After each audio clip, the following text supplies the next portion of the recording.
कि जो सरकार जो काम कर रही है, 4 साल खत्म होकर अब सरकार के कार्यकाल भी पूरे हो रहे हैं, 5 साल होने जा रहा है। 1-2 महीने के बाद इस राज्य में चुनाव भी हो जाएगा फिर से सरकार बनाने के लिए, और इसीलिए ये हम जानने आए हैं कि सरकार जो काम कर रही है वो सरकार अच्छा काम कर रही है कि नहीं कर रही है, इसका जोर से आवाज दीजिए। सरकार काम कर रही है। विशेषकर महिला दीदी लोगों से आप लोगों के लिए हम लोग मैया योजना सम्मान लाए हैं। क्या आप लोग को मैया योजना पसंद आया? जोर से आवाज दीजिए महिला लोग, आप लोग को पसंद आया? ये और भी चलना चाहिए। और हमको तो पता चला कि दूसरा किस्त भी मैया लोग के खाता में चला गया। चलिए, बहुत खुशी की बात है। 2021 से सरकार आपके द्वार का ये कार्यक्रम चल रहा है। याद कीजिए, सबसे पहले इस राज्य के हम लोगों के अपने माता पिता, बूढ़े बुजुर्ग जो हमेशा से अपना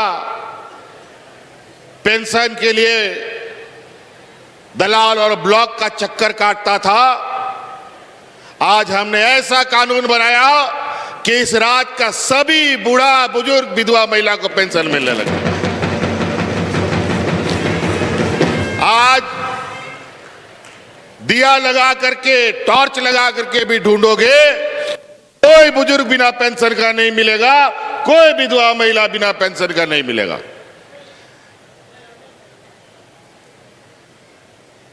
यह देश का पहला सरकार है जो इस राज्य के अपने सभी बुजुर्गों को पेंशन देने का काम करता है। हमको पता है कि इस राज्य में कितनी गरीबी है। बेचारा बूढ़ा माँ बाप, घर में बड़ा परिवार, बेटा मजदूर,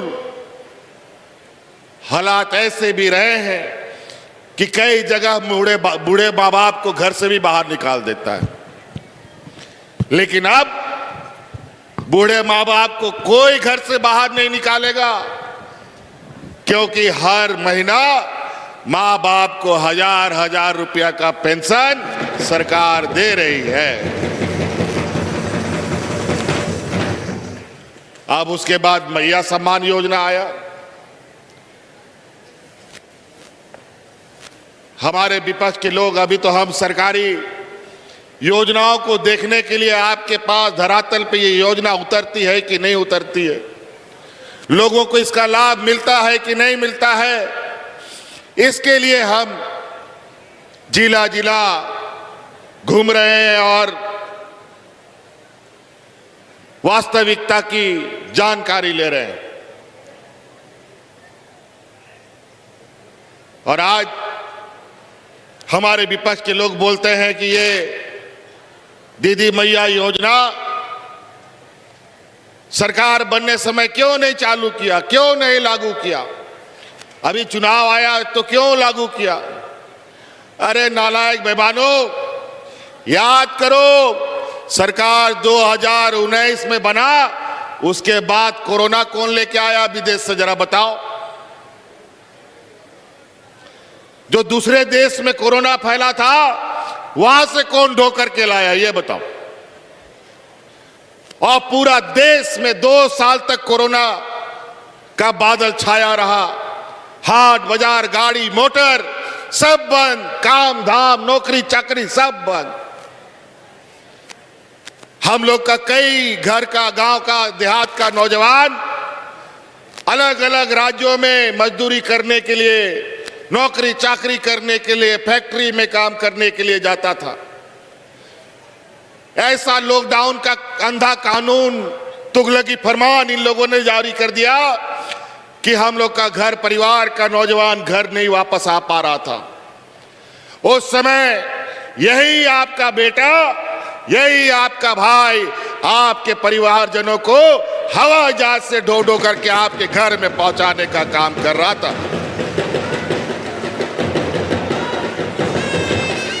बताए कोई देश में झारखंड से पहले कोई अपने मजदूरों को लाने का काम किया हो? देश में पहला यह झारखंड है जो अपने हवाई चप्पल पहनने वाला मजदूर भाइयों को हवाई जहाज से ढो करके हम गांव पहुंचाने का काम किया है।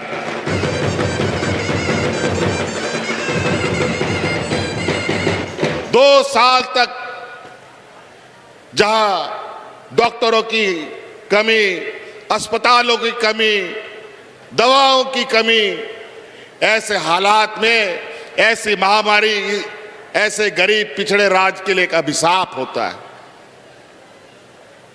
और उस समय हम अपने फंसे हुए अलग अलग राज्यों में 7 समुंदर पार लोगों को हवाई जहाज से, ट्रेन से, बस से ढो ढो करके हम ला रहे थे।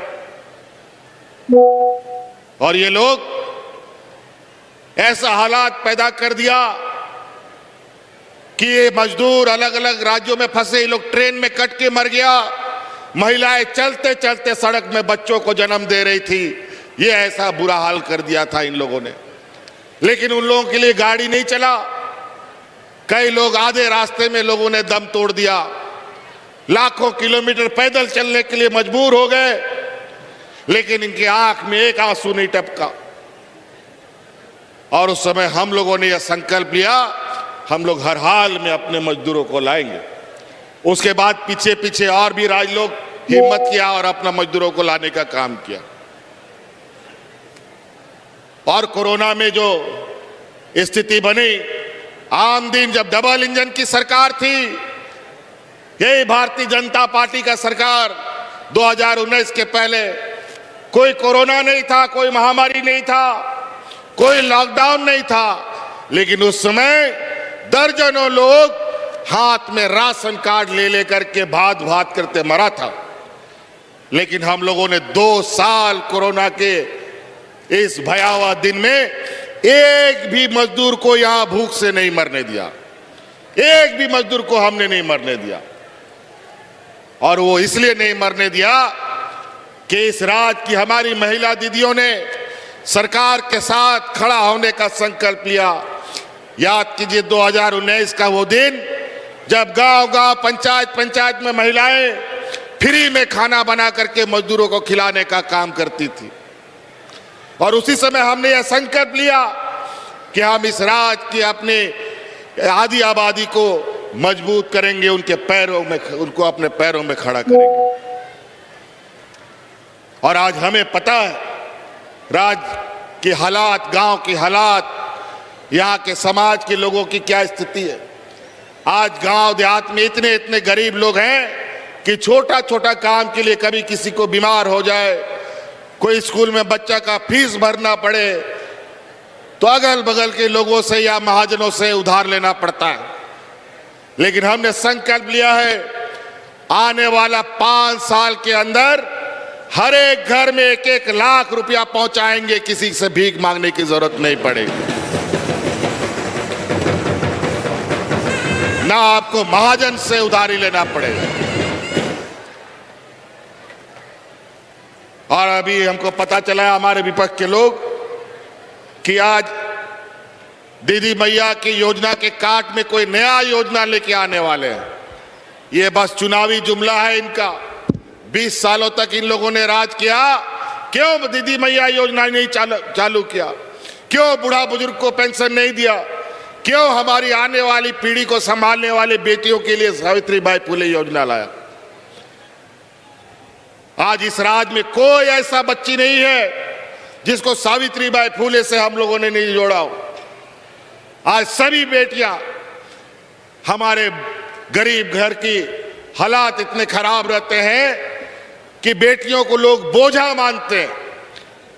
10वीं 11वीं पढ़ाई नहीं कर पाती है, उसके लिए दूल्हा ढूंढने लगता है। अब ये काम बंद कीजिए। अब हमने आपके लिए, बेटियों को पढ़ाने के लिए अब सरकार पूरी जिम्मेवारी उठाएगी। अब सरकार, हमारी बेटी बोझा नहीं बल्कि संपत्ति बनकर के घर पे रहेगी।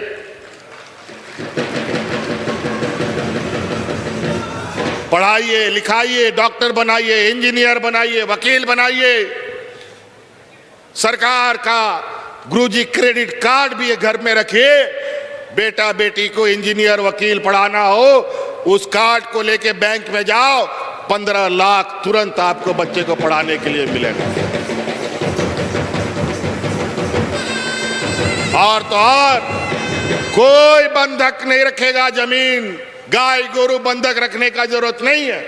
सिर्फ आपको वो कार्ड दिखाना है, कार्ड दिखाते ही तुरंत आपको 15 लाख रुपया का